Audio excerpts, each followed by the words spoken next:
तो तुम्हाला उन्मत्त होऊ देणार नाही, चांगली दिशा देईल. बाबा उन्मत्त होऊ नको, पैसा आलाय ना, धार्मिक कार्यासाठी त्याचा चांगला वापर कर.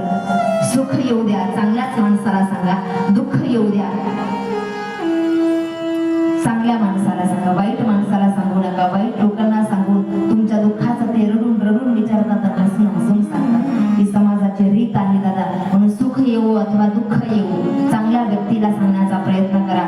दशरथ राजाला शाप दिल्यानंतर श्रावण बाळाच्या आई वडिलांनी दुःख करत बसले नाही, गुरुकडे गेले, वसिष्ठ ऋषींकडे गेले आणि वसिष्ठ ऋषींना सांगितलं, साधू महात्मा, हे गुरुवर्य, एका अंध मायबापाने त्या ठिकाणी मला शाप दिलेला आहे.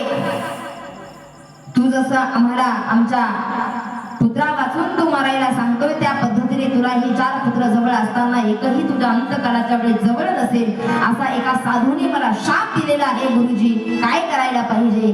त्यावेळेस वसिष्ठ ऋषी गालातले गालात त्या ठिकाणी हसतात आणि सांगतात, राजा, दुःखी व्हायचं काम नाही.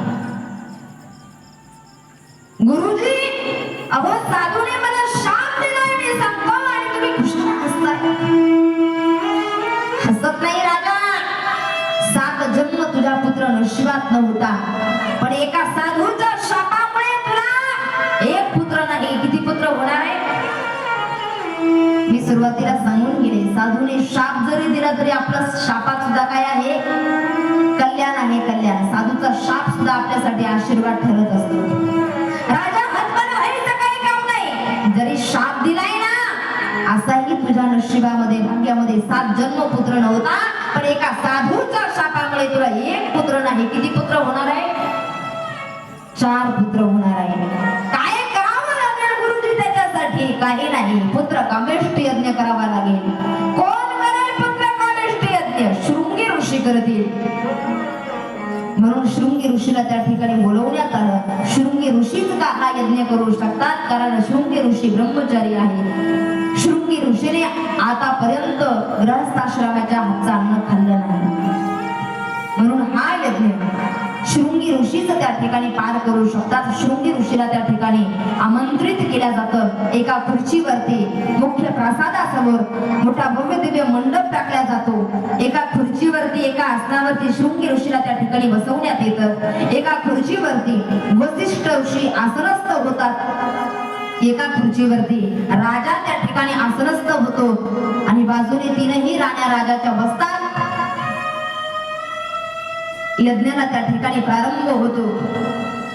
शृंगी ऋषी त्या ठिकाणी मंत्र म्हणतायत. एक एक आहुती, एक एक आहुती, एक एक आहुती त्या ठिकाणी राजाच्या हातून अग्नी मध्ये टाकल्या जाते. जशी जशी यज्ञामध्ये आहुती दिल्या जाते, तशा तशा यज्ञ ज्वाला प्रज्वलित होत आहे दादा. तशा तशा यज्ञ ज्वाला बाहेर पडत आहे.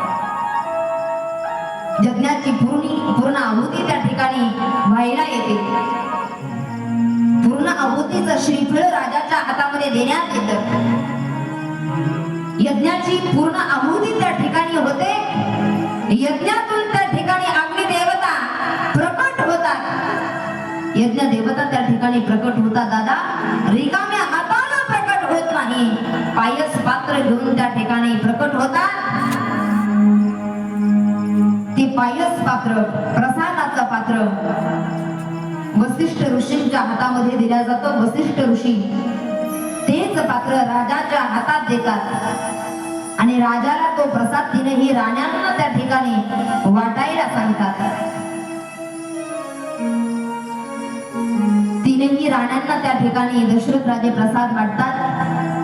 अर्धा भाग जो असतो तो कौशल्या मातेला दिला जातो. उरला अर्धा भाग, पाव भाग जो आहे तो सुमित्रेला दिला जातो आणि पाव भाग जो आहे तो कैकेयीला दिला जातो. दादा 3ही राण्या गर्भवती त्या ठिकाणी राहतात. आता प्रभूचा त्या ठिकाणी